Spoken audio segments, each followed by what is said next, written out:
dan menganggap bercanda yang berlebihan tidak pantas dilakukan di lingkungan sekolah. Tau limbah, air limbah dari tempat penimbun sampah.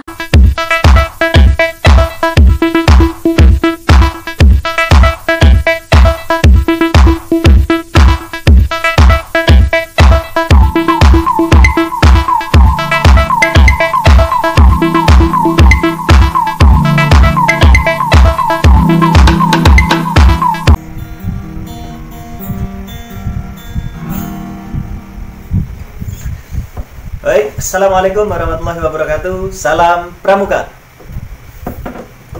Kakak-kakak yang saya hormati, adik-adik yang saya cintai dan saya banggakan, puji syukur kehadirat Allah karena kita bisa diberikan rahmat, diberikan hidayah, diberikan kenikmatan, bisa bertemu walaupun dalam video karena kondisi pandemi. Mudah-mudahan pandemi ini segera berlalu dan kita bisa melaksanakan kegiatan sebagaimana mestinya. Bisa melaksanakan kegiatan di alam terbuka, bisa betul-betul menerapkan metode kepramukaan. Kakak-kakak, sejatinya kesempurnaan hanyalah milik Allah. Allah adalah maha sempurna, penentu dari segala makhluk yang Dia ciptakan. Kita manusia hanya bisa menerima apa yang sudah dikehendaki dan apa yang sudah ditentukan oleh Allah. Tapi di sisi lain, Allah juga menyerukan kepada kita supaya kita berusaha, supaya kita berdoa, supaya kita pasrah. 3 hal: berusaha, berdoa, lalu kemudian pasrah terhadap ketentuan Allah. Nah, kalau Allah sudah menyuruhkan kita untuk berusaha, berarti kita harus berusaha semaksimal mungkin. Dalam suatu kegiatan misalnya, kita harus bisa memaksimalkan apa yang sudah diperintahkan oleh Allah. Kita berusaha, kita memastikan, membuat skenario, membuat rencana, lalu kemudian kita menganalisa kemungkinan-kemungkinan yang akan terjadi. Kemungkinan apa itu? Yang jelas kemungkinan buruk. Jadi kemungkinan buruk itu bagaimana supaya kita bisa meminimalisir kemungkinan-kemungkinan itu, dampak negatif yang akan terjadi dari kegiatan yang akan kita laksanakan. Kalau kita bisa meminimalisir kemungkinan-kemungkinan negatif itu, maka disitulah kita dikatakan berhasil. Sehingga persepsi masyarakat terhadap kegiatan gerakan kepramukaan akan menjadi baik. Karena keberhasilan itu diukur dari persepsi masyarakat. Masyarakat itu menilai biasanya dalam kegiatan kepramukaan yang sering terjadi adalah kerusakan. Nah, kalau sudah kerusakan ini yang agak sulit. Nah, maka dari itu kita benahi melalui manajemen resiko. Melalui manajemen resiko, kita mencoba untuk meminimalisir sekecil mungkin terjadinya dampak negatif atau terjadinya kerusakan-kerusakan yang terjadi akibat kegiatan yang kita lakukan. Kerusakan apa saja di situ? Di sini akan saya bagi menjadi 3. Yang pertama adalah kerusakan lingkungan, yang kedua kerusakan barang, dan yang ketiga kerusakan manusia atau kerusakan orangnya. Kerusakan lingkungan bagaimana? Ya biasalah. Dalam setiap kegiatan itu biasanya ada saja tempat-tempat yang menjadi rusak. Rusaknya itu karena apa? Ya karena ulah kita. Karena kita tidak memanage, tidak menganalisa, tidak mencari solusi dari apa yang akan terjadi pada saat kita melaksanakan kegiatan. Contoh, setelah melaksanakan kegiatan yang sering terjadi adalah limbah sampah. Nah, ini yang paling sering terjadi. Nah, sebagai pelaksana, sebagai seorang pembina, sebagai seorang instruktur, kita harus bisa memastikan bahwasanya sampah nantinya setelah kita melaksanakan kegiatan, sampah itu tidak ada. Jadi alam kembali ramah, alam kembali bersih. Tempat yang kita gunakan untuk kegiatan itu kembali lagi bersih dari sampah atau dari limbah. Baik itu jambore, safari camp, terus kemudian kemah penegak, atau bahkan pesta siaga, itu pasti sampah yang utama.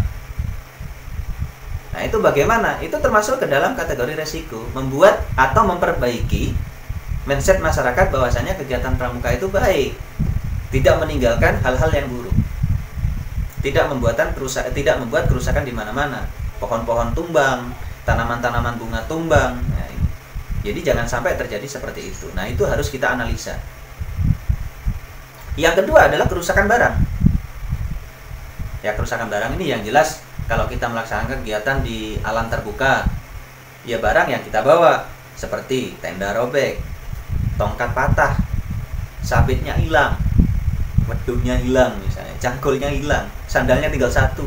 Nah, ini kerusakan barang. Nah, itu harus kita analisa. Sehingga tidak terjadi, andai pun terjadi, tidak terlalu parah. Nah, itu yang paling penting. Nah, yang ketiga, yang terakhir, itu adalah kerusakan manusia.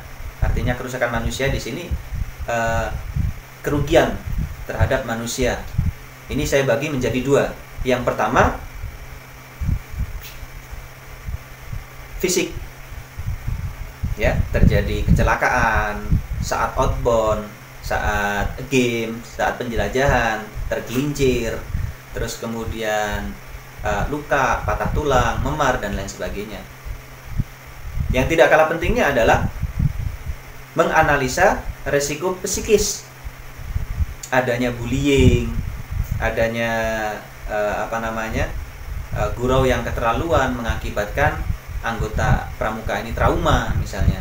Jadi setelah ikut kegiatan kita, nantinya dia nggak ikut kegiatan lagi. Nah, ini kan juga salah satu manajemen kita. Jadi kita analisa semua dari lingkungan, dari barang, dari peserta. Ini kita analisa.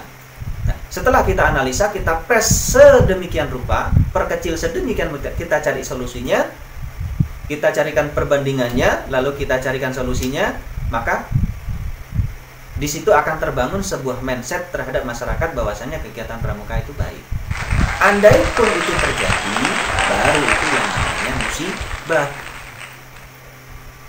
Tapi kalau belum melakukan apa-apa, kita belum menganalisa, belum mendata, terus kemudian juga tidak mencari solusinya, tidak mencari pembandingnya, lalu tiba-tiba mengadakan kegiatan, ya, entah itu penyeberangan, entah itu rappelling, entah itu kemah, terus kemudian ada musibah di situ, dampak negatif di situ, itu namanya keteledoran. Nah, kita sebagai pembina, instruktur atau pelatih jangan sampai melakukan hal itu. Jadi kita harus bisa memanajemen. Jadi memanajemen resiko yang kemungkinan terjadi sehingga terbangun mindset di masyarakat bahwasanya kegiatan kita itu baik. Kepramukaan itu baik, gerakan pramuka itu baik, dan membawa kepada pramuka itu baik. Nah, tidak lama-lama di sini saya akan mencoba untuk memberikan gambaran, untuk memberikan kita mencoba untuk berarti menganalisa suatu resiko, ya, menganalisa suatu resiko dalam kegiatan. Jadi ada 3 kolom atau ada tiga perangkat, ya, perangkat pertama, perangkat kedua, dan perangkat ketiga. Perangkat pertama yaitu bahaya dan skenario bahaya. Aktivitas atau situasi, kita berikan contoh kegiatan panjat tebing. Yang kolom pertama yaitu bahaya atau skenarionya batu jatuh. Ini berkaitan dengan analisa dari gejala alam. Lalu kemudian skenario bahayanya, karena batu jatuh jadi ada luka di kepala saat panjat tebing.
perangkat kedua, lalu kemudian masuk ke perangkat ketiga, dan hasil akhirnya adalah memberikan rekomendasi.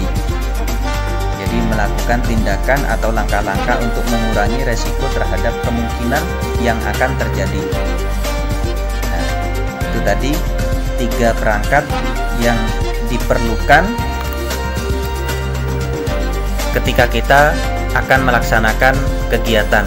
Jadi manajemen resiko sudah tertata rapi, baru kita bisa melaksanakan kegiatan, sehingga meminimalisir terjadi kerusakan-kerusakan yang seperti dijelaskan di awal tadi.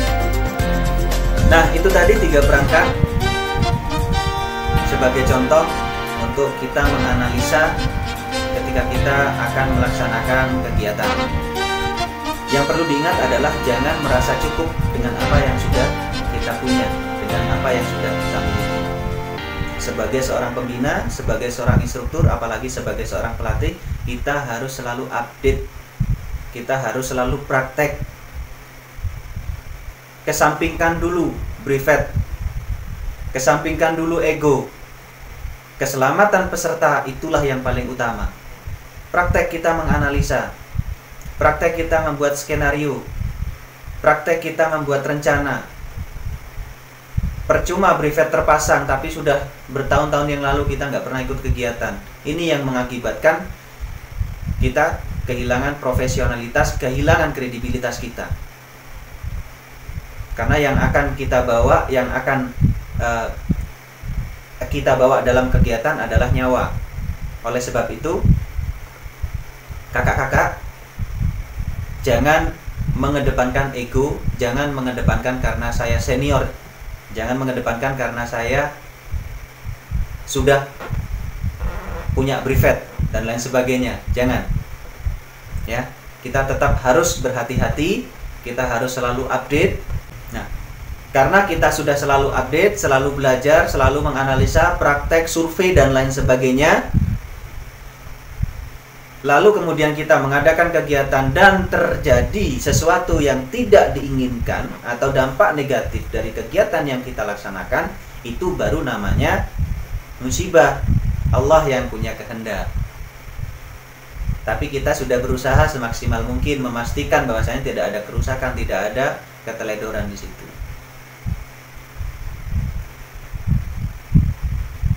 Tapi kalau kita belum apa-apa, belum berusaha, belum menganalisa, belum mensurvei, belum memberikan perbandingan, memberikan solusi, tiba-tiba kita mengadakan kegiatan dan terjadi hal yang tidak diinginkan, itu namanya keteledoran. Jangan sampai hal itu terjadi kepada kita sebagai seorang pembina pramuka, sebagai seorang pelatih, apalagi sebagai seorang instruktur. Nah, kakak, selamat beraktivitas, selamat mencoba. Selalu berlatih, selalu berusaha, kita gali terus. Saya juga masih berusaha. Kita hanya saling mengingatkan, saling sharing di sini. Mudah-mudahan membawa manfaat. Saya akhiri. Assalamualaikum warahmatullahi wabarakatuh. Salam Pramuka.